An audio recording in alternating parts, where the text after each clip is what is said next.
bem? Bem-vindos ao Congresso Virtual de Filosofia e Teologia da Unicatólica de Quixadá, filosofando e teologando na crise.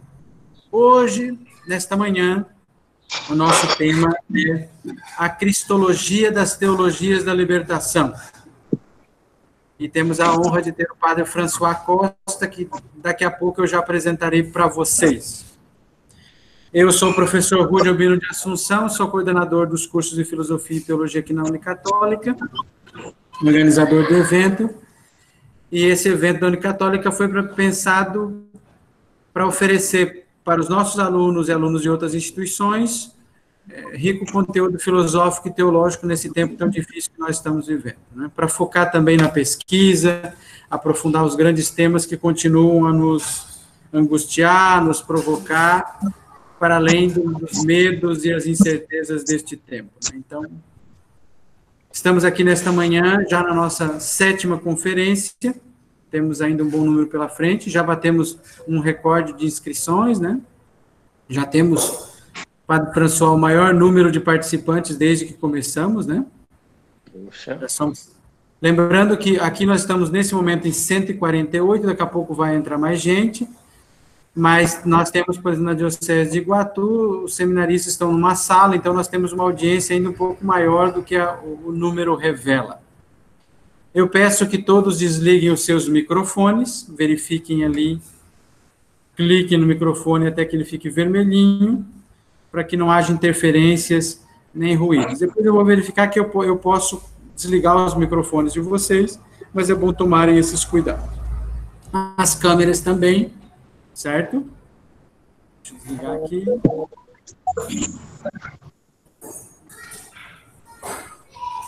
Vamos lá. Vamos lá, voltando para o Padre François. Muito bem. Feito isso, eu só estava verificando aqui. Vamos voltar ao Padre François. Muito bem. Vamos à leitura do currículo. Depois eu vou falar para vocês sobre onde encontrar os certificados no futuro.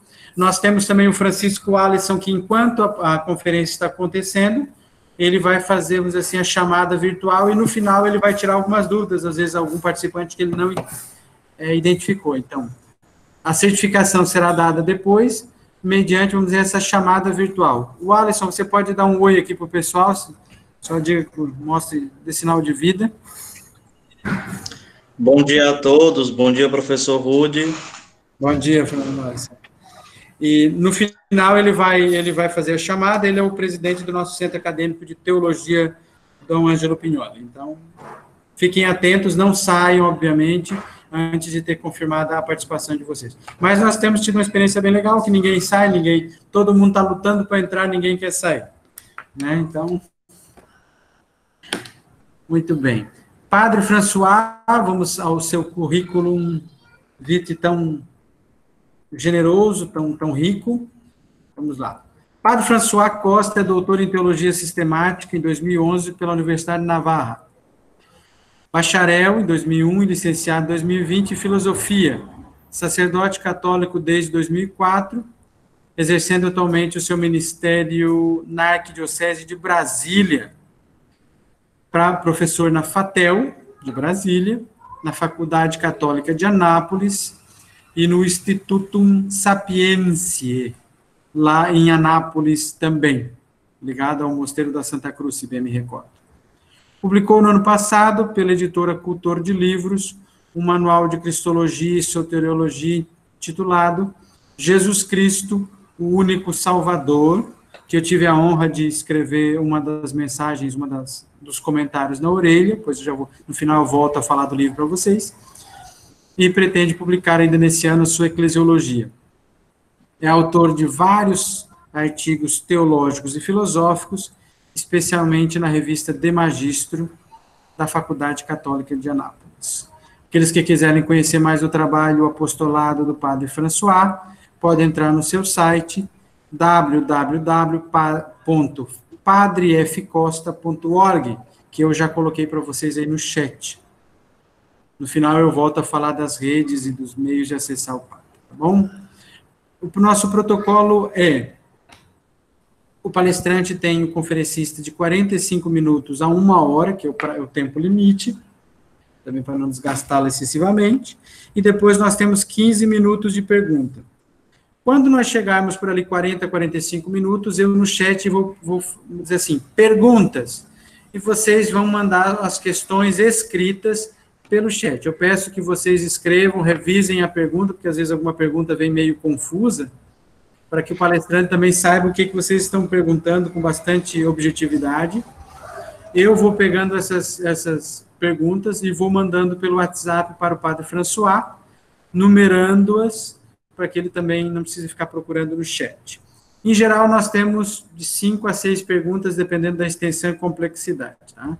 Então, em geral, depois de 5, 6 perguntas, eu fecho a abertura, vamos dizer assim, para questionamento. Então, se você tem uma pergunta, quando eu disser perguntas, que ela já esteja engatilhada, porque muito rapidamente eu fecho as perguntas, porque senão nós ficamos aqui até de tarde, padre, não almoçamos, e, sobretudo, como é um tema tão interessante, podem surgir muitas questões. Então, pense bem, mande seus questionamentos. Então, Padre François Costa, ao senhor, a palavra. Muito obrigado, Rudy, Albino, e muito obrigado à faculdade, à Unicatólica de Quixadá. É uma alegria estar aqui. Tínhamos até combinado alguma vez que a gente poderia fazer algo presencial, né, mas o coronavírus nos confinou a todos, e agora a gente está aprendendo, eu pelo menos estou aprendendo a mexer com esses meios de comunicação. Eu não ouso colocar um slide aqui no Google Meet, porque eu não sei fazer isso ainda. Aqui também na FATEL, na Faculdade Católica de Brasília, nós estamos utilizando também as mídias digitais. Aqui estamos usando o Zoom, né, que é outro desses aplicativos. Queria cumprimentar a todos os que estão participando hoje dessa conferência. Muito obrigado pela participação, pela audiência. Vamos aprender, né? Vamos aprender juntos, porque realmente cada vez que eu falo desses temas de cristologia, eu tenho que revisar de novo, tenho que voltar às fontes, tenho que voltar às obras, aos livros. Então, ontem, por exemplo, ainda trabalhando nessa palestra, fiquei até umas 11 da noite ainda, enfim, mas esse desejo que todos nós, né, que estamos na área da teologia, da filosofia, procuramos perfilar cada vez melhor o nosso conhecimento, né? Então, é uma alegria poder ter preparado isso para vocês e agora poder também desfrutar desse momento com vocês. Muito obrigado mesmo. O professor Rudy já falou aí também do livro Jesus Cristo Único Salvador, eu publiquei no ano passado pela editora Cultor de Livros, e assim, grande parte da palestra está nesse livro, porque lá eu estudo, em um determinado momento, eu estudo as questões que se relacionam com Jesus histórico, o Cristo da fé, que está assim na base das cristologias da libertação. Estudo também a questão de alguns autores em concreto, e aquilo que está muito presente é a chamada cristologia de baixo, né? Então, eu queria fazer uma introdução em 2 pontos, para depois a gente já ir ao tema, ao miolo da questão, digamos assim, né? Então, a introdução consta da famosa separação entre o Jesus histórico e o Cristo da fé, num primeiro momento. E num segundo momento, a questão é o método das chamadas cristologias de baixo, tá? Então, eu sei que aqui nessa sala tem pessoas que entendem muito desse tema, né, sobre o Jesus histórico, o Cristo da fé, mas eu também sei que tem alunos que gostariam de saber, talvez até pela primeira vez, um pouco mais sobre esses temas. Então, desculpem os que que têm uma técnica já nesses temas, né, e eu vou ter que retornar em atenção aos outros também. Eu estou pensando aqui em alunos de filosofia, que são dos nossos seminários e que ainda não têm essas noções que muitos aqui talvez já tenham, com certeza tem, né? Então, desculpem aí eu ter que voltar a temas, assim, já bem sabidos por muitos de vocês. Mas, sem dúvida alguma, a temática que começa aí mais ou menos no século XVIII, né, século XVI, especialmente o século XVIII, especialmente com Hermann Manuel Rey Maurus, que morreu em 1768, é um dos primeiros, praticamente, que coloca em questão o dogma católico em torno a Jesus no que se refere à sua divindade, no que se refere digamos assim, a fé da igreja sobre Jesus Cristo, né? Se oprescindo, evidentemente, das grandes discussões cristológicas dos primeiros séculos. Eu estou pensando aqui nas discussões em torno ao Concílio de Éfeso, em torno ao Concílio de Calcedônia, que é, digamos assim, Calcedônia é o Concílio da Cristologia do ano 451. Porém, modernamente, quem suscita, né, assim, quem está na base de todos uns questionamentos em torno à pessoa de Jesus, sem dúvida alguma, é Rei Mauros, cujos escritos foram publicados por Lessing. Então, a ideia é mais ou menos a seguinte, em Rei Mauros, né? Jesus Cristo, que uma coisa foi o projeto e a pregação de Jesus, né? Que deveria, na verdade, Jesus pensava de si mesmo, dizem eles, né? Rei Mauros e Lessing. Jesus pensava de si mesmo que ele seria um grande pregador, evidentemente, teria um projeto mais bem político, gravem a palavra político, tá? Teria um projeto político, só que, na verdade, Jesus fracassou, porque o mataram, né? Ele foi crucificado. Segundo esses autores, então, depois que Jesus foi crucificado, foi morto, roubaram o corpo de Jesus, anunciaram a ressurreição, os apóstolos anunciaram a ressurreição e apresentaram Jesus como um Messias apocalíptico, uma vez que já não era possível apresentá-lo como Messias político, né? Na verdade, na cabeça de Jesus, segundo eles, ele seria um Messias político, um libertador político. Só que ele fracassou, segundo eles, claro, né? E então os apóstolos têm que como que reinventar a história de Jesus. Tem que reconstruir a história de Jesus. Então, uma coisa seria o Jesus revolucionário, político e fracassado. Esse seria o Jesus histórico de Rei Mauros e Lessing.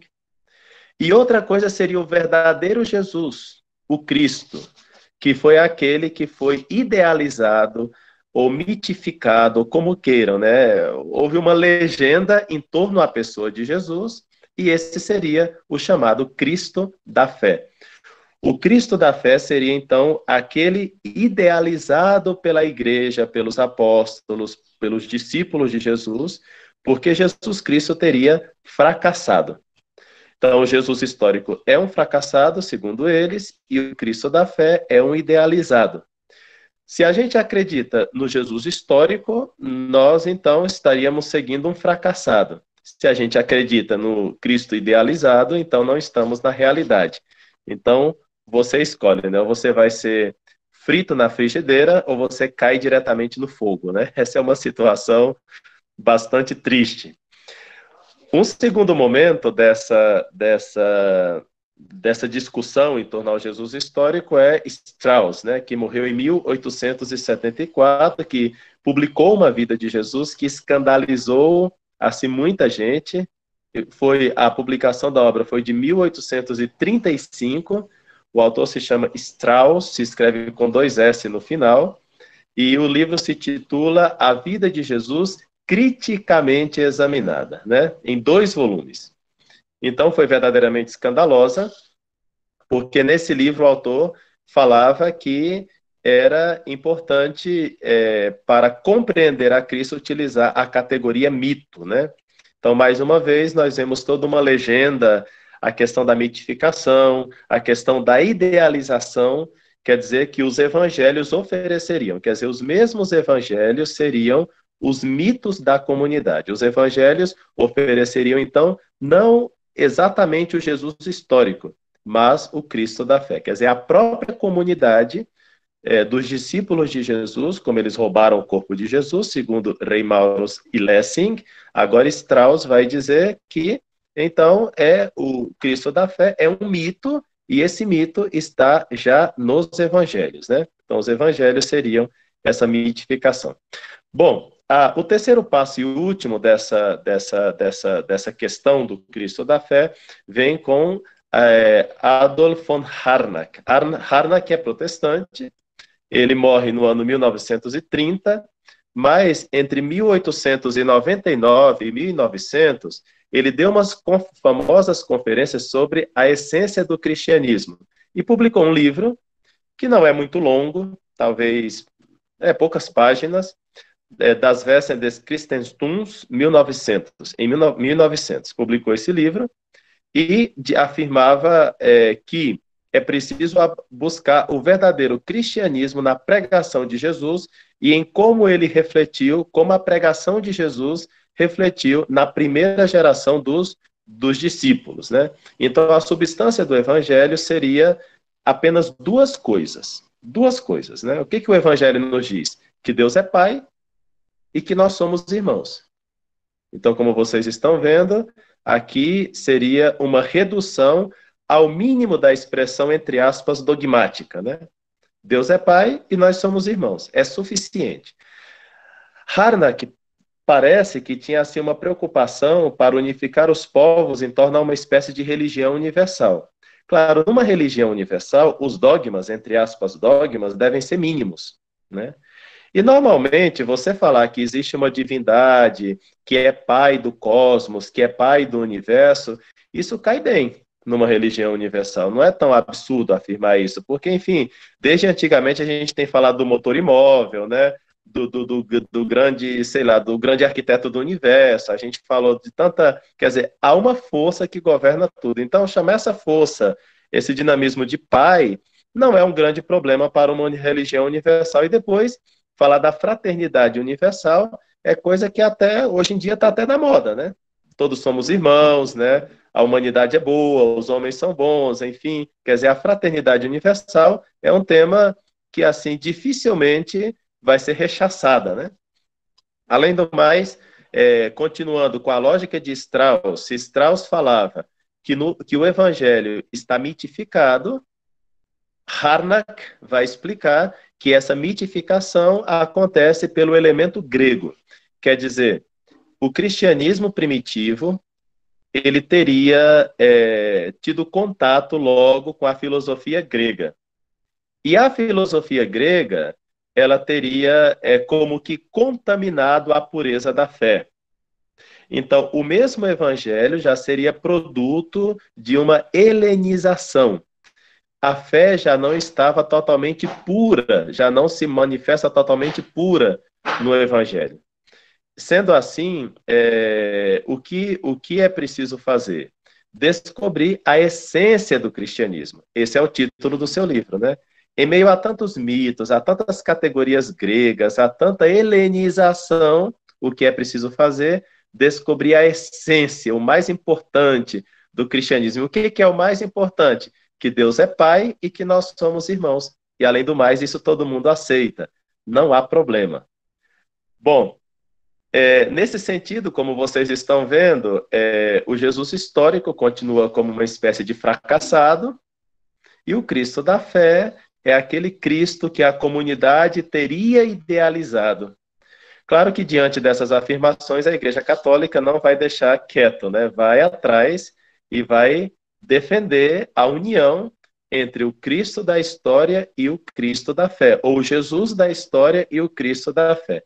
Porque, como vocês sabem, no Novo Testamento, quando fala, ninguém pode dizer, a não ser sob a ação do Espírito Santo, Jesus Cristo é o Senhor, né?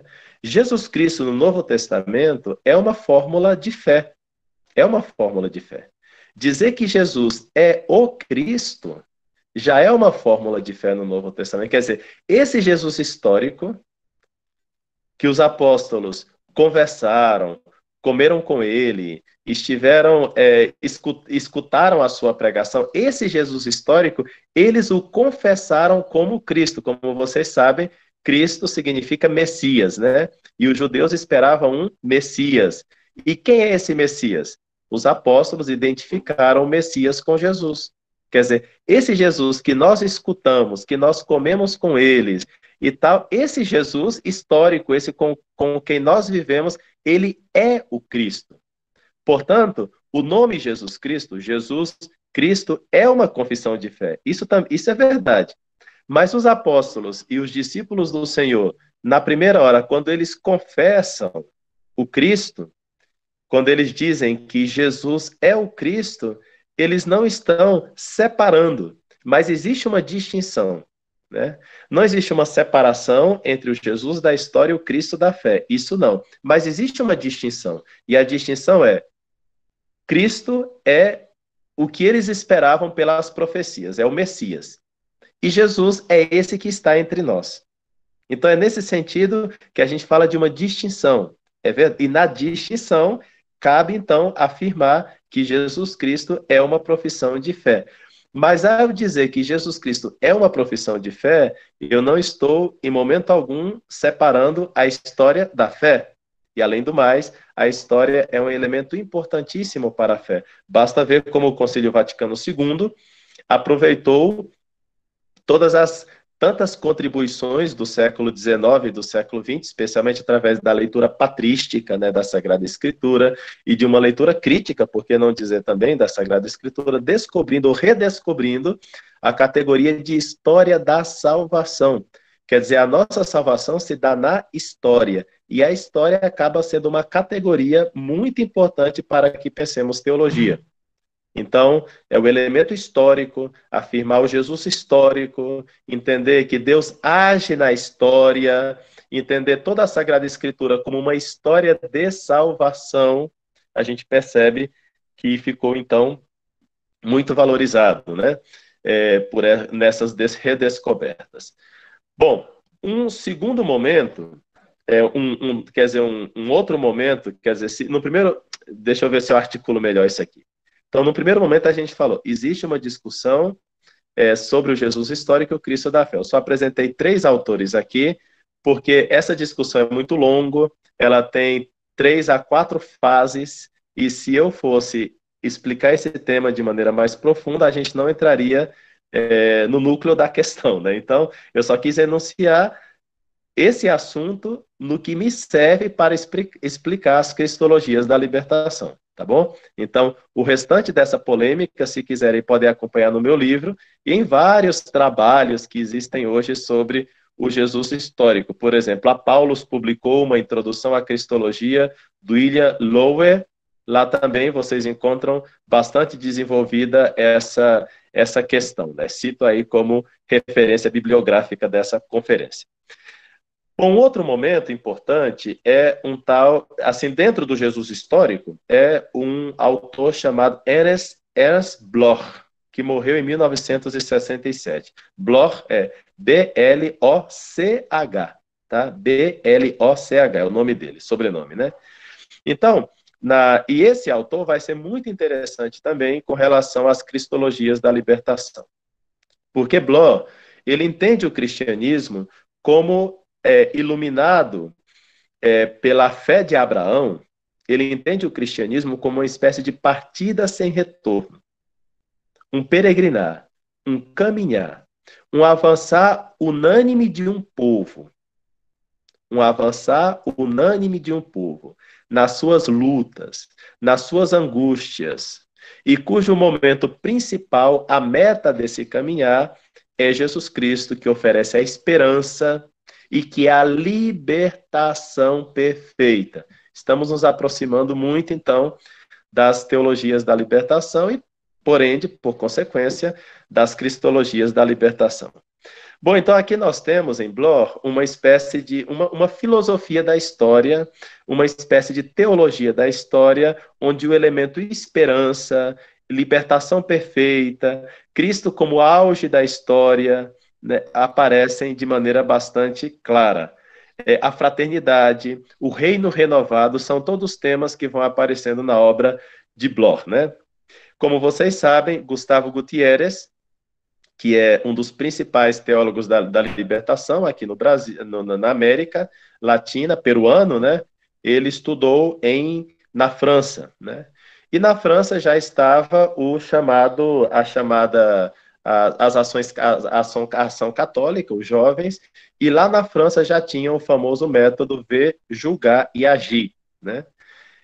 O ver, julgar e agir, na verdade, não é próprio da teologia da libertação, né? É um método francês, digamos assim, que o Gustavo Gutierrez trouxe, né, para a teologia da libertação.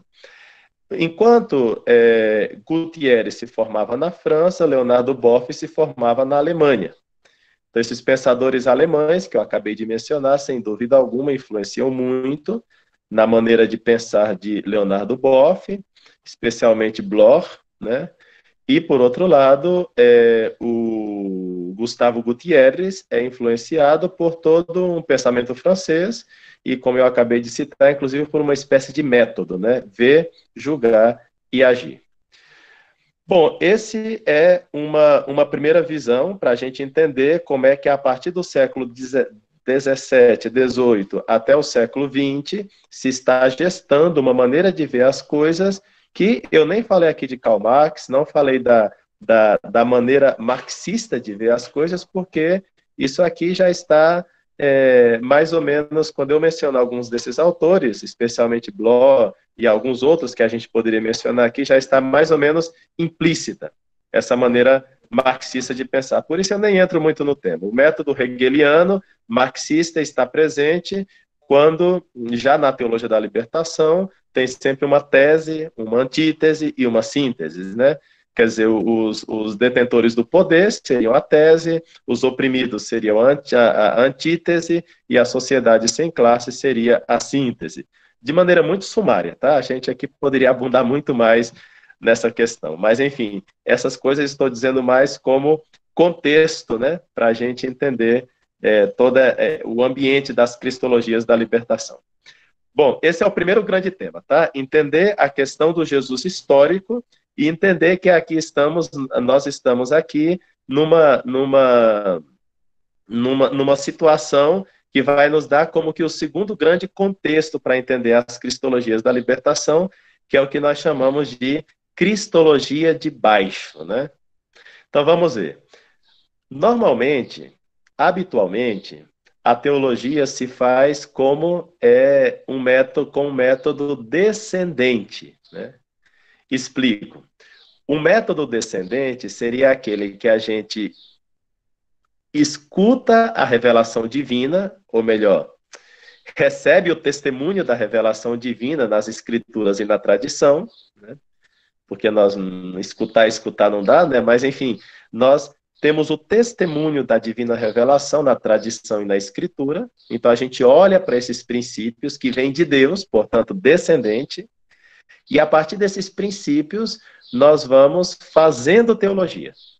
Quer dizer, a teologia católica, pelo menos até 1970, vou arriscar um pouco aí uma data, né? Ela tem um método mais bem descendente. Santo Agostinho, Santo Tomás de Aquino, evidentemente, trabalham dessa maneira. Quer dizer, eles estão atentos aos princípios da divina revelação, que são testemunhados, né, na escritura e na tradição, e a partir daí eles fazem teologia. Então é muito interessante essa maneira de observar. Quer dizer, a gente está atento à divina revelação e tira as consequências, né? Portanto, é um método mais bem dedutivo nesse sentido. Bom, então, a partir das questões sobre o Jesus histórico, nós estamos num método ao contrário. Nós estamos num método mais bem ascendente e indutivo.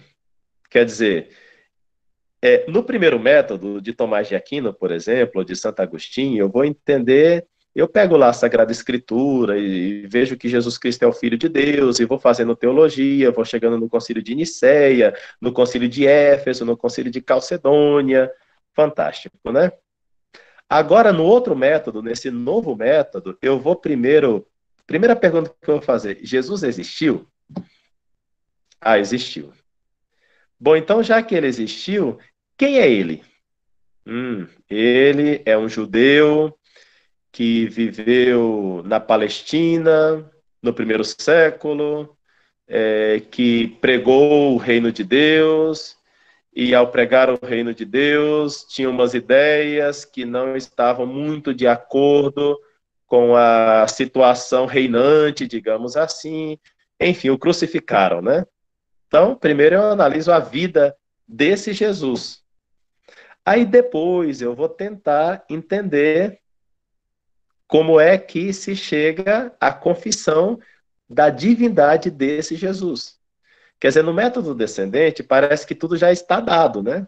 Jesus Cristo é o Filho de Deus, confessa-se a divindade do Filho de Deus em Nicéia, confessa-se a única pessoa de Cristo em Éfeso, e as duas naturezas, divina e humana, no Concílio de Calcedônia. Parece que está tudo dado.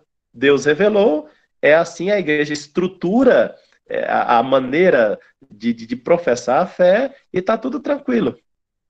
No método ascendente, parece que se prescinde dessa maneira estrutural da fé, e vamos ver onde a gente chega partindo do judeu que existiu no século I. Quer dizer, nós temos que avançar, né, através desse Jesus histórico para ver se encontramos o Cristo da fé, né? É um método complexo, arriscado, por que não dizê-lo, né? E assim, é complicado mesmo, né? Mas enfim, essa é a chamada, são as chamadas cristologias de baixo, ou ascendentes, ou indutivas, né? Então, isso daqui vai ser muito importante também para todas as cristologias da libertação. Porque as cristologias da libertação, em geral, vão partir do Jesus histórico, o judeu, que existiu na Palestina no século I. As cristologias da libertação normalmente vão partir desse Jesus que era pobre e que fez uma opção preferencial pelos pobres. A categoria-chave na teologia da libertação é a categoria pobre. Pobre, na teologia da libertação, é uma categoria hermenêutica. Quer dizer, eu não entendo a fé cristã, no fundo, se a gente for bem crítico, na teologia da libertação, a gente não entende a fé cristã a partir da divina revelação, mas através da categoria pobre. Pobre é a categoria hermenêutica para eu entender a revelação. Pobre é a categoria hermenêutica para eu entender Jesus Cristo. Pobre é a categoria interpretativa para eu entender a igreja, os sacramentos, a liturgia.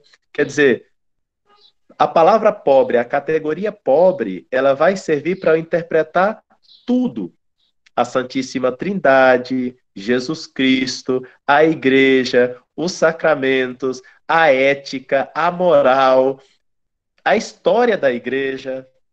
Pobre, essa é a categoria. Então, quer dizer, aqui a gente já pode fazer uma série de questionamentos também, né? Tá certo que bem-aventurados os pobres em espírito, porque deles é o reino dos céus. Essa não é a única a bem-aventurança, né? No entanto, é uma bem-aventurança, mas a gente poderia fazer uma petição de princípio aqui, né? Por que pobre é a categoria central para interpretar toda a divina revelação? Como se encontra isso aqui? A partir da realidade da América Latina, né? Então, quer dizer, vocês têm que... Quem está acostumado a uma teologia mais clássica, né, mais descendente e mais baseado nas questões da divina revelação, teria que fazer uma coisa um pouco inversa para conseguir ser um teólogo da libertação, né? Então, o que nós temos aqui? Nós temos uma inversão metodológica. Eu, às vezes, pessoalmente, tendo a pensar que a teologia da libertação, mais do que uma teologia, é um método. É um método que você aplica a diversos momentos. Por exemplo, se no momento eu quero que o pobre seja a categoria interpretativa, então eu uso o oprimido seria o pobre, certo? Então, aqui nós teríamos a teologia da libertação. Se eu, num determinado momento, eu decido que o oprimido é o negro, Então eu tenho a teologia negra, que de fato teve, né? Teve a teologia negra também. A teologia negra, a partir de 1969, que se aliou com a teologia da libertação. O autor mais importante da teologia negra talvez seja James Cone, que publicou em 1970 sua famosa Teologia Negra da Libertação, né? Então, qual é a categoria agora interpretativa? O negro, a teologia negra. Ou, por exemplo, se eu decido ou percebo, como queiram, né? Se eu percebo que o oprimido agora é a mulher, então eu vou ter a teologia feminista.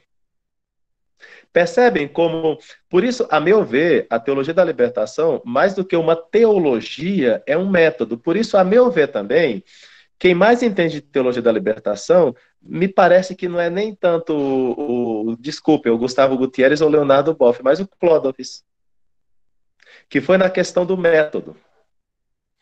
O método, né?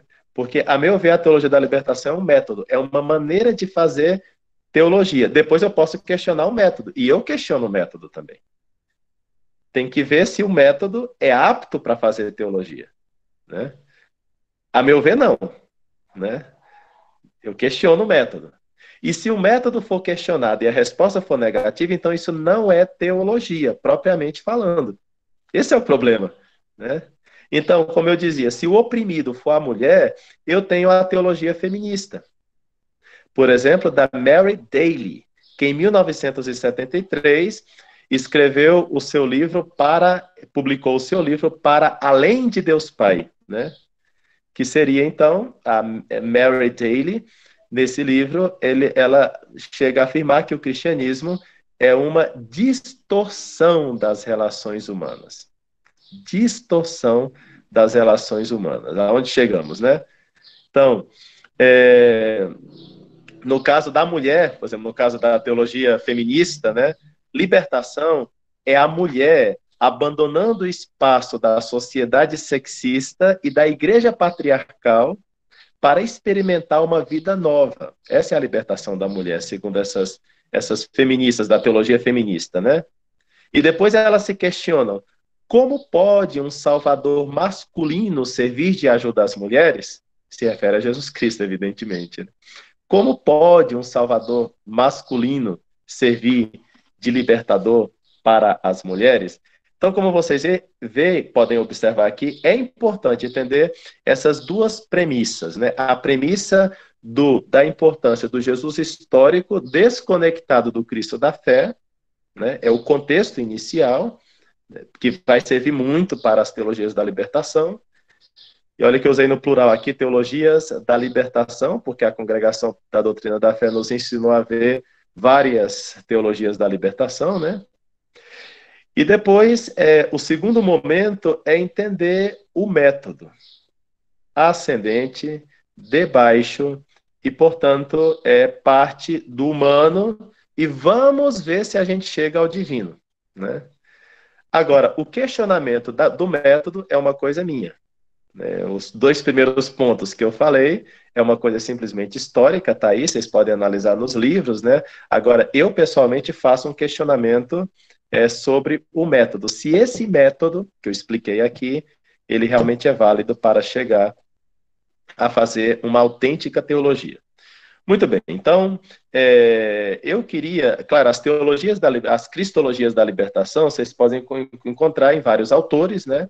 Aqui no Brasil, dificilmente, vou usar essa palavra, tá? Dificilmente você vai nas nossas livrarias, dificilmente você encontra um livro que não represente de alguma maneira, quer dizer, dificilmente você não encontra um livro que represente de alguma maneira essas cristologias da libertação. Né? Com essa preocupação que eu trabalhei esse texto, né, da cristologia, que publiquei no ano passado, porque Mário Serentà é um autor italiano, que publicou uma obra de cristologia que no Brasil foi traduzida em 1986, se eu não me engano.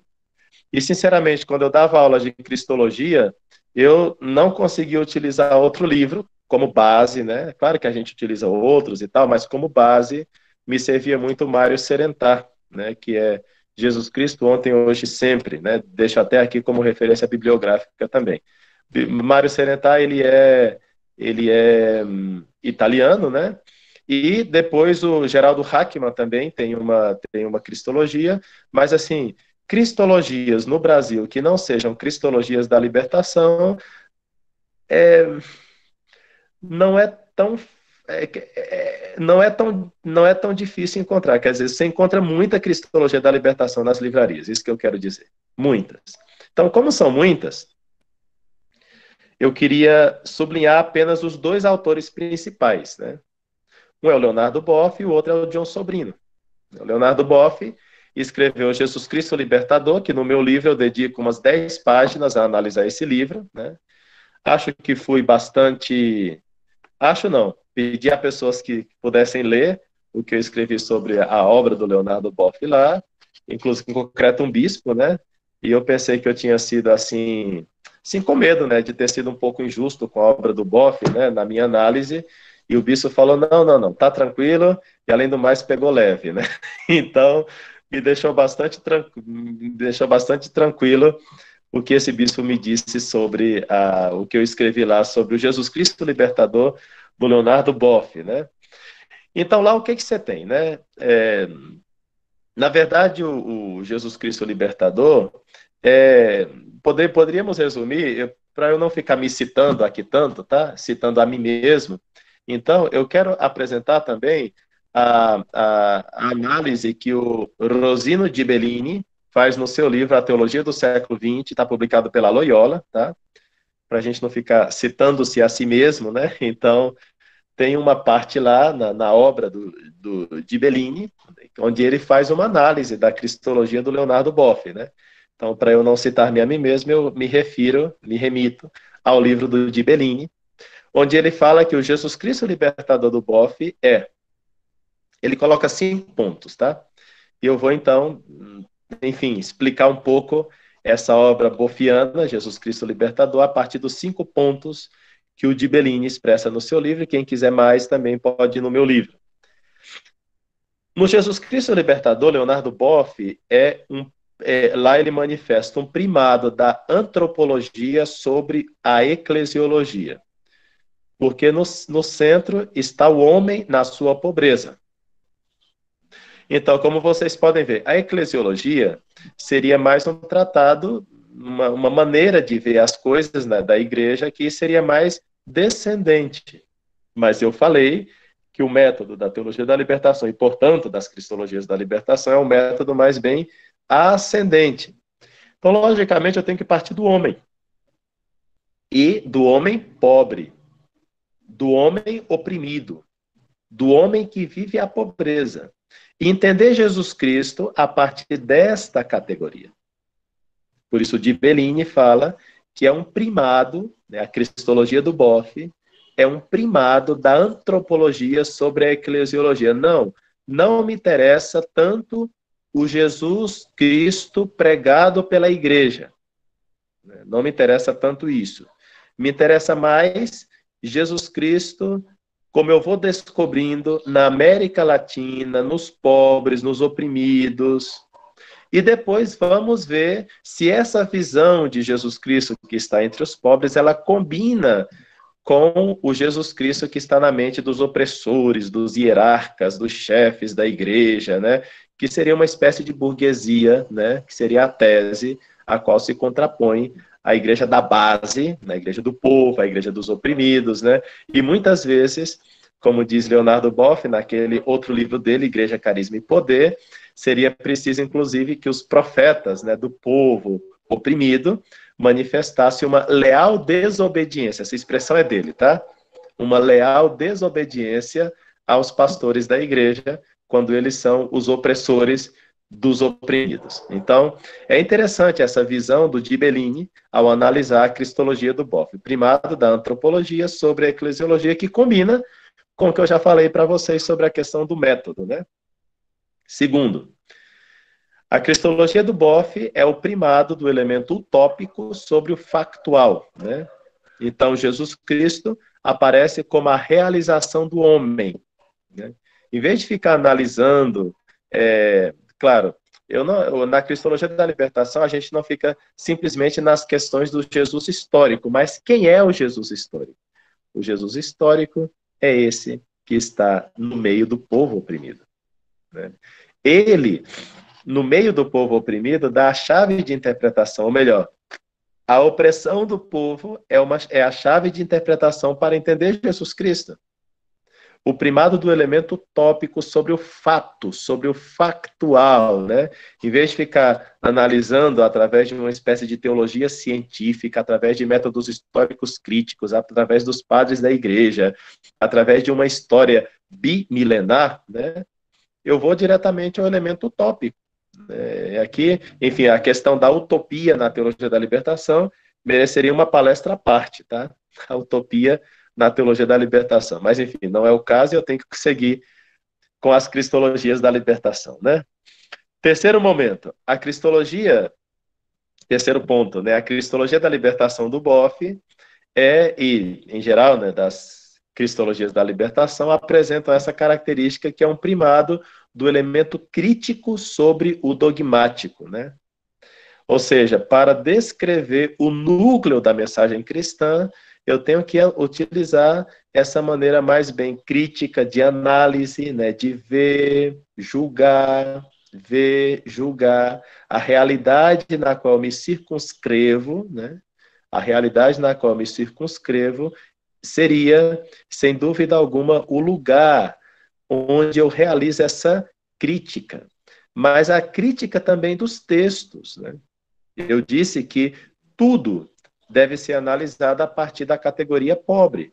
Então, os textos bíblicos também. Então, nós estamos aqui no campo de uma espécie de nova crítica bíblica, né?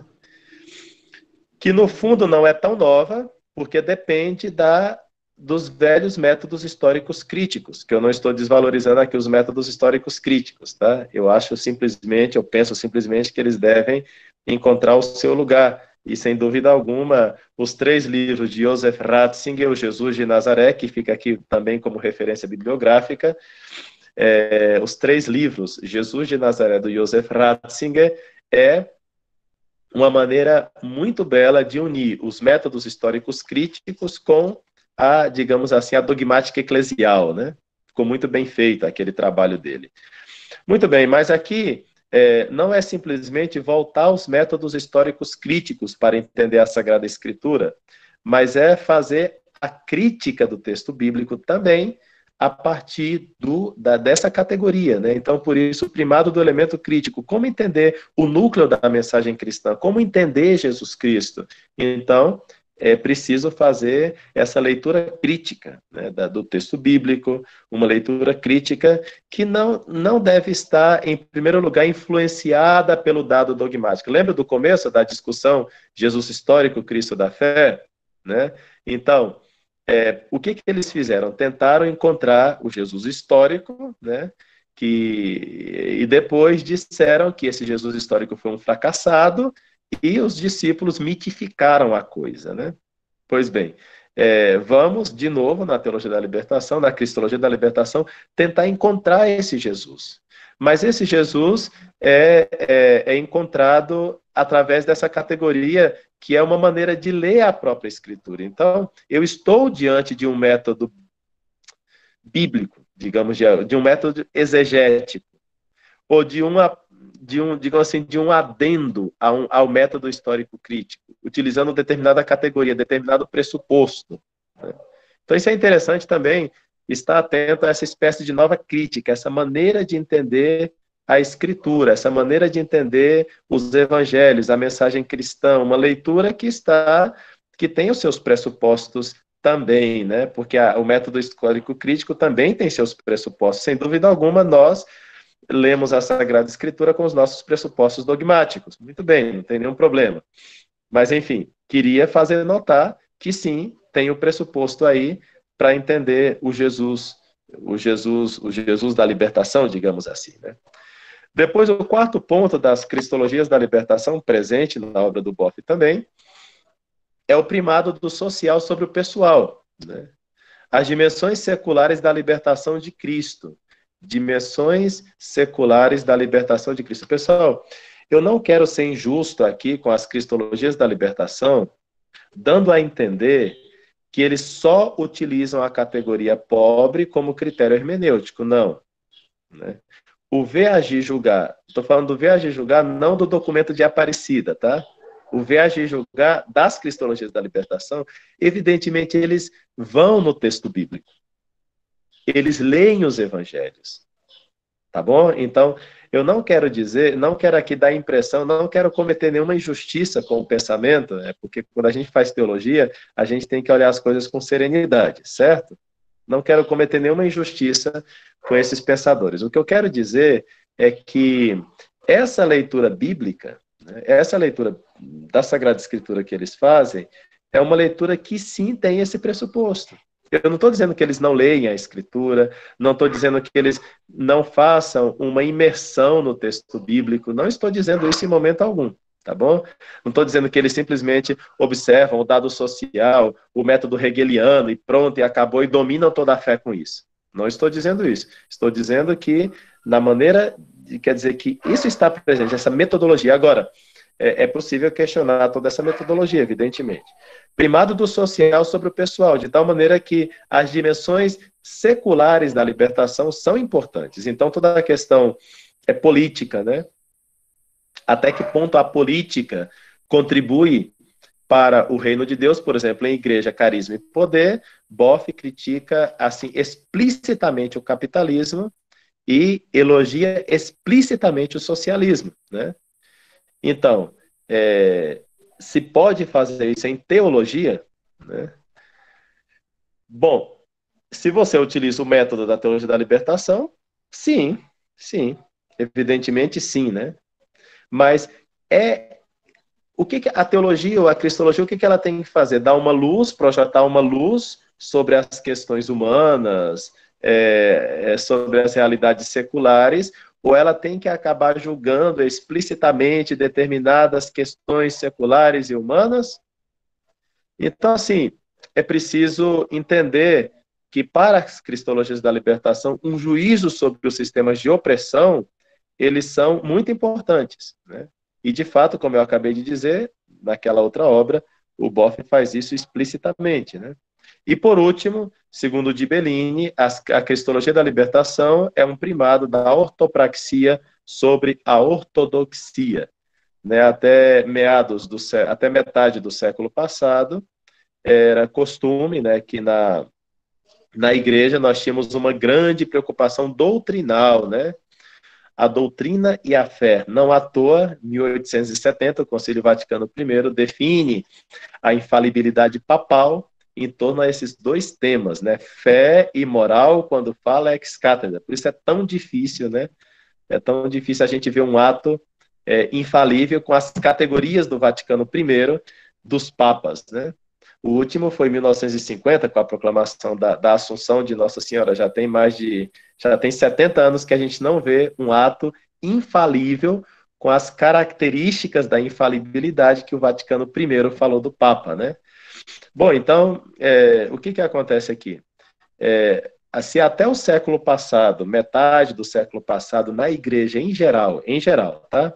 Se privilegiava muito a questão da doutrina, né, da moral e tal, e isso acabava julgando todas as outras realidades. Agora nós estamos num processo inverso. Todas as realidades acabam como que julgando a ortodoxia da fé.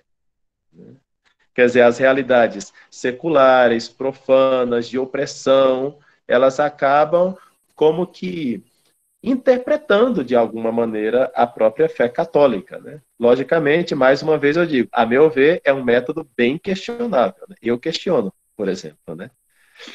Mas, enfim, eu cuido de dizer a coisa histórica e cuido de dizer, a meu ver, o que eu penso também, né? Depois, um segundo grande autor destacado, eu acho que é maior que o Leonardo Boff, em questão de cristologia, a meu ver, é maior do que o Leonardo Boff em questão de cristologia, é o John Sobrino, né? De El Salvador, publicou a Cristologia a partir da América Latina, um esboço a partir do segmento do Jesus histórico, que acabou sendo perfilada em 1982 na obra Jesus na América Latina, né? A obra do John Sobrino parece um pouco mais arquitetada, né, em vários aspectos. Vocês sabem que é verdade que Jesus Cristo Libertador é um pouquinho mais arquitetada do Boff, mas Igreja, Carisma e Poder já é um livro que é uma junção de várias conferências que ele fez e acabou se transformando naquele livro, né? O John Sobrino dá a impressão que ele é mais ordenado e mais, digamos assim, mais arquiteta mais o seu pensamento, né? Então, o que a gente poderia dizer, assim, também de maneira sumária, porque eu estou observando aqui o tempo, né? Pouco a pouco se nos está escapando, né? Mas o John Sobrino, então, é uma cristologia que ele quer que seja eclesial, quer dizer, e o que é eclesial, né? Não pensem vocês que é eclesial no sentido que nós vamos pegar os grandes concílios da cristologia e vamos expor, vamos explicar e vamos tirar as consequências. Não. Eclesial para John Sobrino significa que a cristologia deve ser feita a partir das SEBs, comunidades eclesiais de base, a partir da situação dos oprimidos, a partir da situação dos pobres, né? Então, são as comunidades eclesiais da América Latina que nos dão uma cristologia eclesial. Quer dizer, o que essas comunidades eclesiais de base nos mostram sobre Jesus? Isso é uma cristologia eclesial, claro, de maneira sumária, né, na obra do John Sobrino, né? Pessoal, eu queria dizer uma coisa aqui também. O que a gente faz aqui é analisar obras, né? Na teologia a gente faz as coisas, tem que aprender a fazer as coisas com muita serenidade, né? Não estou dizendo aqui se o John Sobrino é mau, se ele é bom, se o Boff é bom, se o Boff é mau. Não estou entrando nessas questões. A gente analisa as obras, né? Então, nas obras, por isso, às vezes, eu até gosto de sair um pouco da minha própria análise, indiquei aqui a análise do Di Bellini, né, para mostrar para vocês que essa análise da obra, né, do que escreveu, a gente pode analisar o que está escrito, né, sem medo de ferir as pessoas, né? Depois, a cristologia do John Sobrino é uma cristologia histórica, né? Bom, mas não pensem vocês que história aqui vocês devem entender como se fosse a grande história da salvação, na qual Deus atua, através de Abraão, Moisés, os profetas, até chegar até Cristo, e essa história da salvação continua na história da igreja, né? Não é isso, tá? Equivoca-se quem pensa que é a cristologia histórica, sim, que realmente está no meu livro. No meu livro, cristologia histórica significa isso, né?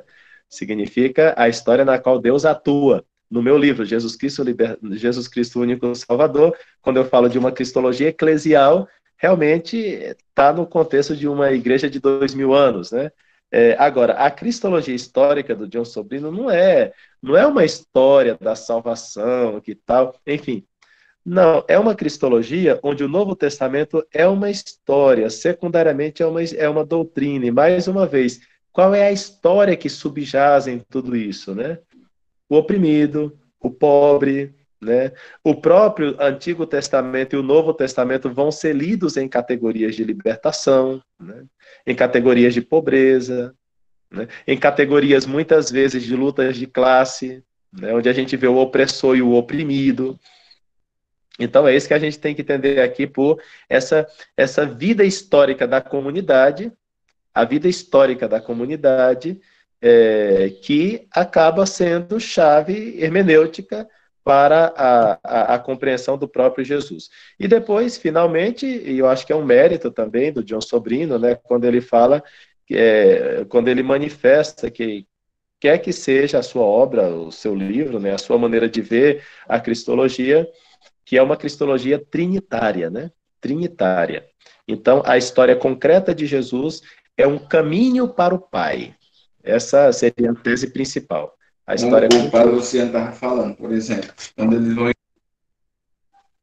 A história concreta, né, de Jesus é um caminho para o Pai. Então, nesse sentido, você pode fazer, é o que eu dizia no começo, né? Você, então, teria que fazer o caminho ascendente, né, para ver se sai do Jesus, para ver se a partir do Jesus histórico você caminha e descobre o Cristo da fé, e descobre o Pai, descobre o Espírito Santo. Claro, isso eu estou falando, para não cometer nenhuma injustiça com nenhum autor, eu estou falando de maneira sumária também, né? Mas, evidentemente, é o que está presente na obra do João Sobrino, na obra do Leonardo Boff e na obra de outros autores, e que vocês podem encontrar abundantemente nas nossas livrarias católicas aqui no Brasil.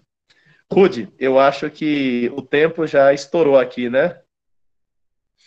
Padre, o senhor foi preciso no seu uso do tempo. Já lhe mandei 2 perguntas, vamos às perguntas. Se vocês ouvirem uma criança ao fundo da minha filha, Padre, o senhor já tem 2 perguntas, temos espaço para mais alguma. O senhor está ali no seu WhatsApp. Estou vendo aqui, então. A primeira pergunta que fizeram aqui, você colocou, né? O que considera a respeito do livro Jesus uma aproximação histórica de Pagola, né? Bom, pessoal, eu tenho uma apresentação desse livro, para ser bem franco, né? Jesus, uma aproximação, estou até procurando aqui, que eu posso mandar o link que eu fiz baseado num documento que a Conferência Episcopal Espanhola, aproximação histórica, a Conferência Espanhola fez sobre esse livro, né? Deixa eu ver. Sim, o professor Felipe Aquino publicou essa minha crítica no site dele. Eu acho que eu não publiquei por lá, para dizer a verdade, mas enfim, acabei de encontrando lá, né? Então eu vou mandar aí para você, Rude, esse link agora mesmo. Mandei, que está na Cleofas, na editora do professor Felipe Aquino, onde eu faço uma crítica desse livro e uso, para falar a verdade, mais uma vez, para não ficar só no achismo meu, eu uso o documento da Conferência Episcopal Espanhola que faz uma crítica bastante severa ao livro do Pagola, ou seja, realmente não aprovando a cristologia que está lá. Eu sei que esse livro está muito divulgado no Brasil, né? Muita gente já leu, Jesus, uma aproximação histórica. A conferência, ele é espanhol, né? Por isso eu citei a Conferência Episcopal Espanhola, que foi quem, eu vou utilizar a palavra condenar o livro, tá? Que fez uma crítica ao livro do Pagola, e essa crítica eu utilizei na minha. Então, quer dizer que você tem aí uma ideia interessante sobre esse livro. Não sei se respondi, Rudi, sobre essa primeira questão. Não, o senhor deu a referência, está ótimo. Né? Então, isso aí é interessante. Eu acho que vocês podem dar uma olhada lá, né? Bom, pessoal, a cristologia da libertação, como eu disse, ela tem vários autores, né? Evidentemente, eu não li todos, né? Porque, enfim, um professor, ele não consegue ler tudo também que existe aí, né? Mas, se vocês começarem a me perguntar sobre cada autor, né, eu, assim, claro, serei incapaz de dizer, e esse autor, e esse autor, e esse autor, realmente é mais complicado a gente analisar dessa maneira. Por isso eu quis me fixar em 2 autores, que são bem conhecidos, né, que é o Sobrino e o Boff, e a partir daí, vocês vão analisar a mesma, digamos assim, um esquema de pensamento, uma metodologia bastante semelhante, né? A segunda pergunta que está aqui é sobre o Roque Frangiotto, né? Eu vou me desculpar porque eu não conheço muito bem esse autor, não, tá? Eu fico com medo de cometer alguma injustiça ao falar dele. Tá bom? Padre François, até o momento não temos mais nenhuma questão, ou seja, o senhor foi extremamente claro. E ótimo, estamos dentro do tempo. Então, desde já, ninguém tem mais nenhum questionamento. E quero dizer, Padre François, que nós somos imensamente gratos pela sua colaboração, pela sua participação, pelo seu sim. Realmente, a nossa ideia inicial era fazer uma conferência presencial aqui na Unicatólica, né? Mas muitos fatores atrapalharam, mas agora o senhor se mostrou muito disponível, muito aberto para esta conferência, né, nesta manhã. Surgiu uma pergunta do Francisco Félix, que ainda temos um tempinho, então eu vou repassá-la, então vai ficar como última pergunta, porque eu já estava nas despedidas, no pós-fácil, né, mas a pergunta, só deixa eu ver, não clique em nada, porque senão vocês estão me fazendo perder a mensagem aqui. Surgiram mais algumas perguntas, vamos lá. Padre, eu vou lhe mandar ali no WhatsApp, só para a gente respeitar a pergunta do Luiz Carlos, mais uma. Estou atento aqui. Estou atento. Ó, terceira pergunta. Aí não, Tá certo. nós não perdemos mais tempo de pergunta. Então, o estado atual da questão sobre Jesus valoriza muito a judaicidade, às vezes em detrimento da fé. Nesse caso, quais passos metodológicos são irrenunciáveis para a recuperação entre a história de Jesus e o dogma cristológico? Olha, nesse assunto, é realmente descobrir a Jesus Cristo como um judeu do século I é muito interessante. Muito interessante. Eu valorizo muito isso aí. Eu acho que é o Mishna, que o Ratzinger cita na sua obra, Neusner, né? Jesus, um judeu marginal, acho que é o Neusner, que ele cita na obra dele, que eu li esse livro, gostei muito. E assim, eu digo que é muito importante conhecer bem o ambiente judaico, né? Qual foi a formação de Jesus enquanto homem, quer dizer, são elementos para conhecermos a sua humanidade. Nós fazemos isso, nós já fazíamos isso, de alguma maneira, antes de todos esses questionamentos históricos, né? Nos interessa muito saber se Jesus existiu ou não existiu, claro que ele existiu, e porque se não existiu, tudo isso aqui é balela que nós estamos fazendo, né? Claro que ele existiu. Nos interessa muito a historicidade de Jesus, nos interessa muito saber quais eram os costumes da época, né? E então, quais são os passos metodológicos? Bom, é fazer realmente, em primeiro lugar, como nós estamos na teologia, a gente tem que ter a seguinte atenção. Em teologia, nós partimos dos princípios da fé. É irrenunciável isso para nós. Não, ou seja, um ateu não pode fazer teologia. Não pode. Não dá para fazer teologia sem fé. Porque, olhem só, o primeiro anúncio se chama querigma. A sistematização do querigma é a catequese. E a teologia é a reflexão do querigma e da catequese, ora. Então, não dá para fazer teologia sem fé. Então, o primeiro pressuposto metodológico é a fé. Com a fé da igreja, eu posso mergulhar na história como eu quiser. O judaísmo me interessa muito, os costumes da época me interessam muito, né? Eu estou partindo da fé. Eu sou teólogo. Então, agora, se eu quero tentar fazer uma teologia sem o pressuposto da fé, é simplesmente absurdo, pessoal. É absurdo tentar fazer teologia sem fé. Não dá, né? Ah, mas a fé é um pressuposto, ok, mas a pobreza, ou o critério hermenêutico da pobreza é um pressuposto também, né? Nós trabalhamos constantemente com pressupostos. A questão é saber se o nosso pressuposto é verdadeiro ou não. E nós temos a certeza de fé, de que é verdadeiro, porque a autoridade de Deus não se engana nem se deixa enganar, como diz a fé da igreja, né? Então, pressuposto 1, fé. 2, pode abundar nas questões judaicas, nas questões históricas, nenhum problema. E é bom conhecer os elementos humanos da vida de Jesus de Nazaré, que nós sabemos, é Deus e nos veio salvar, tá bom? Então, aí você mantém a pesquisa histórica e o dogma cristológico. Depois, quarta pergunta aqui. Quais as confluências entre filosofia da América Latina e a TL, a Teologia da Libertação? Bom, aqui, como eu disse, né, a Teologia da Libertação, a meu ver, é mais uma questão de método do que de teologia. Enquanto método, ele é bem hegeliano e bem marxista. Então, ao dizer que ele é bem hegeliano e bem marxista, já estou dizendo a conexão entre a teologia da libertação e a filosofia. Porque Hegel e Marx são filosofia.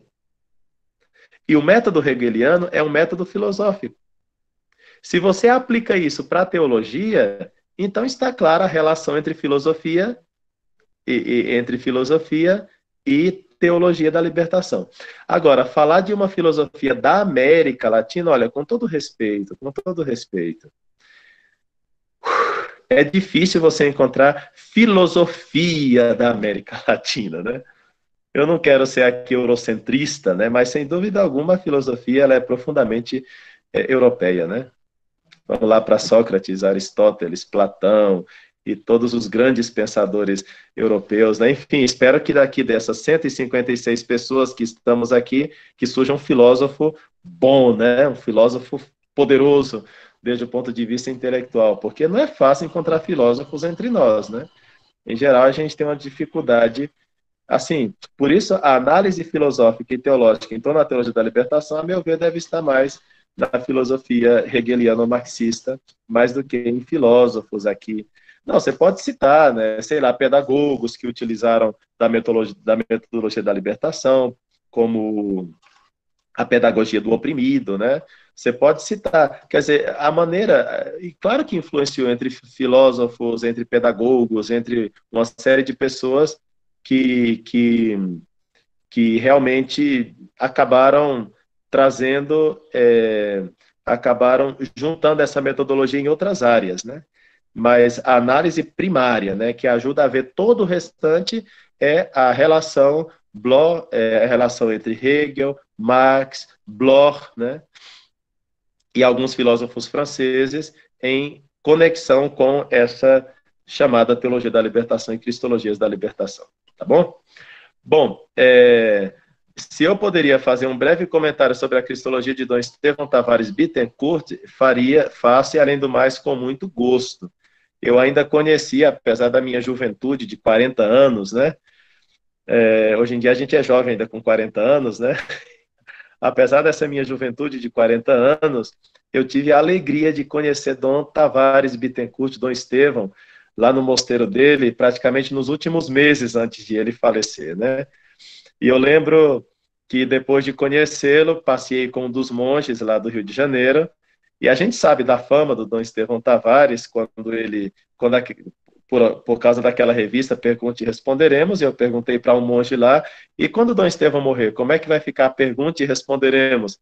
Então aquele monge, com muito sentido de humor e com muita graça, disse assim: bom, a revista não se chamará mais Pergunte e Responderemos, mas vai se chamar Pergunte e Pesquisaremos, né?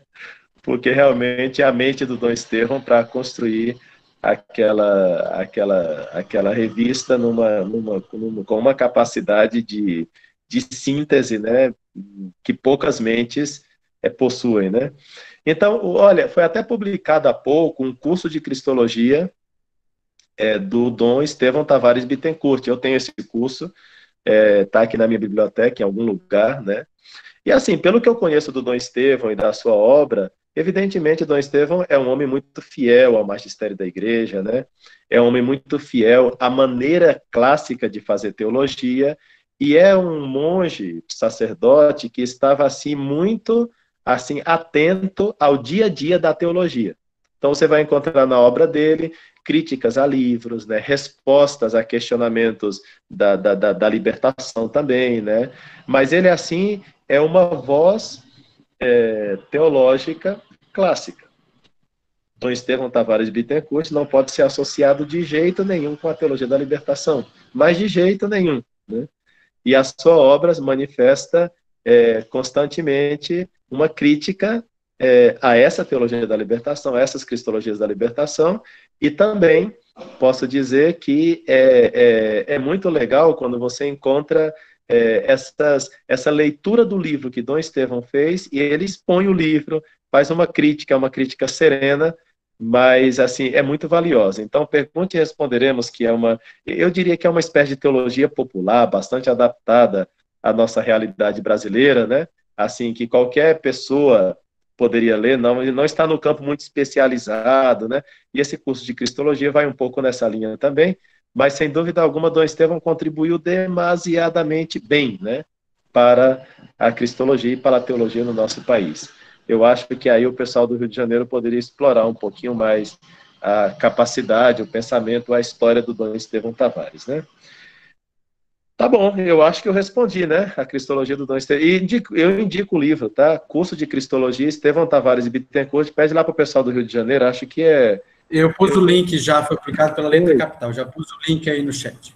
Boa. Então é isso, tá bom?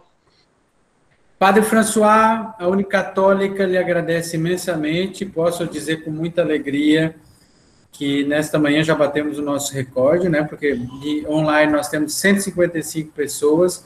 O senhor até encaminhei aí, pode ler no seu WhatsApp e o pessoal aqui no chat. Agradecimento, por exemplo, do padre José Neto, né? Que é carioca, inclusive, ou veio do Rio, pelo menos, que hoje é o reitor do Seminário Menor da Diocese de Iguatu, acho que é o menor, e ele agradece porque eles estão lá reunidos e acompanhando assiduamente esses momentos de formação. Então, temos um público numeroso também que esse número que o MIT nos mostra não reflete. Então, chegamos a um número bem expressivo, gente do Brasil todo, do sul ao norte, e foi um momento de muita riqueza, muito aprendizado, e espero que no futuro possamos tê-lo aqui conosco presencialmente para aprofundar outros aspectos. E se o senhor quiser fazer a sua despedida, indicar, eu tenho aqui o livro do Padre François em mãos, só deixando da despedida, ó. Jesus Cristo, o único Salvador, manual volumoso. Já vou falar dos certificados. Vamos a questões práticas depois. Aqui, na contracapa, nós temos uma indicação do cardeal Gerhard Müller, que diz: gostaria de recomendar o livro do Dr. François Costa, sacerdote, sobre o mistério de Jesus Cristo. Pude receber o material um pouco antes de sua publicação e me alegrei por se tratar de um estudo seguro, de acordo com o magistério da Igreja e dentro da renovação teológica do século XX, que desembocou no Concílio Vaticano II. Para a Igreja no Brasil, especialmente para os estudantes de teologia, este livro oferece um momento de esperança no panorama atual. A obra que o leitor tem nas mãos percorre praticamente todos os temas clássicos da cristologia e soteriologia, mas no contexto da história da salvação e da renovação teológica, na qual é preciso seguir. Então, é um elogio bem autorizado. E me permito ler um elogio bem menos autorizado, que é o meu, que está aqui agora, só para indicação do livro. Simplesmente Jesus é o Cristo. O livro do padre François Costa mostra-o segundo a história e segundo a fé da Igreja. Portanto, esta obra não separa o homem de Nazaré do Filho de Deus. A história do dogma, a teologia do magistério, o crido do celebrado. Quem quiser conhecer o verdadeiro Salvador da nossa vida, terá nestas linhas um testemunho fiel à sua imagem e à sua identidade, nascido de uma pesquisa científica séria e de uma vida eclesial e orante. Então, o Padre François, que tem o seu canal, o seu site, de www.padrefcosta, né? Tá ali. Vocês podem procurar lá, acho que .com, né, padre? .org, perdão. Eu vou colocá-lo aqui novamente. Padre François, sua despedida, suas palavras finais. Depois, quando o senhor se despedir, se quiser, pode sair até da chamada, porque nós vamos para questões práticas e outros avisos. Tá certo. Bom, então, Rudy, nesse tempo de pandemia, de coronavírus, podem pedir o livro pelo site mesmo da Cultor de Livro, né? O pessoal que está aí acompanhando, pode entrar lá no site da Cultor de Livros, eles enviam à sua casa. Bom, e esse ano, se Deus quiser, talvez no segundo semestre, vou estar publicando a Eclesiologia, porque estou aproveitando esse tempo de confinamento para escrever. Então, o coronavírus está colaborando comigo nesses dias, né? Porque reduziu bastante a minha atividade pastoral e acadêmica, de tal maneira que pude ter horas de estudo, isso foi muito bom. Então, enfim, né, o Felix Cruz, Comeruit Tamanium Redentore, né, o feliz cruz que mereceu tão grande redentor, diz o hino, e eu digo, né, o feliz coronavírus, que me deu tempo para escrever mais um livro, né? Bom, brincadeiras à parte, gostaria de agradecer muito a todos vocês que acompanharam, que estão acompanhando, como o Rudy falou, esses 150 e poucos que acompanharam aqui não reflete a realidade, tem muito mais gente, gostaria de cumprimentar a todos, em todo o nosso querido país, e assim, e peço desculpas, se alguma coisa foi menos exato, é justamente também pela preocupação em tentar chegar a todos os temas que tinha previsto na conferência. Qualquer coisa, vocês podem, às vezes, fazer alguma pergunta pelo, sei lá, pelo Instagram, por essas redes sociais que a gente tem por aí, e a gente pode continuar o nosso diálogo. Rudy, muito obrigado pelo convite, muito obrigado a cada um de vocês pela participação. Enfim, estamos aqui, entre Brasília e Anápolis. Um grande abraço a todos. Muito obrigado mesmo, de coração. Grande abraço, Padre François. Eu coloquei o link do seu livro aqui no chat, então todos podem acessá-lo. Só uma dúvida, estão perguntando se o livro de eclesiologia vai sair pela Cultura ou por alguma outra editora? Pois é, isso daí a gente estamos negociando. Vamos negociar ainda. Né? Tá não bom. Não está fechado ainda, não. Perfeito. Mas acompanhe o padre. Sai as notícias aí. Como? Nós estou dizendo, acompanhe o padre para ter muito conteúdo também de formação no YouTube, né, padre? Então, vocês podem procurar, tem muitas palestras do padre gravadas lá, que vocês podem usar também na pastoral, indicar para lideranças das suas paróquias e assim por diante. Padre François, muito obrigado. Eu vou terminar a gravação nesse momento e passo aos avisos paroquiais. Grande abraço. Obrigado pela sua participação.